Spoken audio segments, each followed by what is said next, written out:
Michaela here, coming to you live with breaking news. The internet is destroying our brains. And yes, the irony is not lost that you'll be viewing this video via internet. In today's day and age, it is virtually impossible not to stay connected through the internet. I mean, come on, we literally carry a computer in our pockets.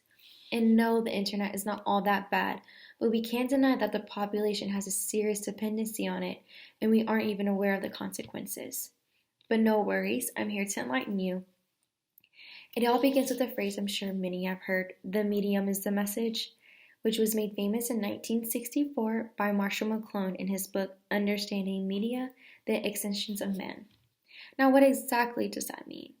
It means that the way we consume media matters way more than what we're actually consuming. And because of this, it has the capability to shape who we are. But don't take my word for it. Let's do a fact check. In 2011, Nicholas Carr published a book called The Shallows, which outlines the effects that the internet has on our brains. He claims that the mediums we use to consume media are windows into ourselves and the world. Therefore, it molds what we see and how we see it. This gives the mediums the power to change who we are. He also references McLuhan and what the actual meaning of the media is a message is and what people have romanticized it to mean. But I disagree. If you ask me, it sounds like Mr. Carr might be a little dramatic. But that doesn't mean he doesn't have a point. Remember those tiny computers I mentioned we carried in our pockets? Well, unless you're dumb, I'm sure you figured out I'm talking about cell phones. And who would have thought internet access in the palm of our hand would be a bad thing? Don't get me wrong, I'm as addicted as the next guy. But does that mean it's not making me as stupid as you are? No, it does not. And my good friend Jason's going to tell you us all about it. Thanks, Michaela. And don't worry, your cell phone's not the only thing making you stupid. So here's the deal, alright?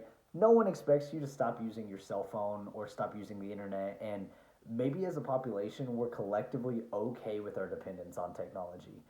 Furthermore, the internet and cell phones alike have done incredible things in terms of connecting the world and allowing for cultural advancements.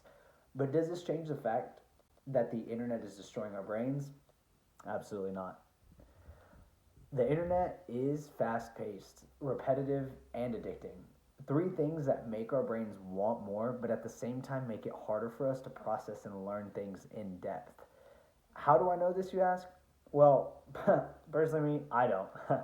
But my buddy Nicholas does, so here we are with another fact check. In the Shallows, Carr states, and I quote, the net's cacophony of the stimuli short circuits both conscious and unconscious thought, preventing our minds from thinking either deeply or creatively. Our brains turn into simple single processing units, quickly shepherding information into consciousness and then back out again.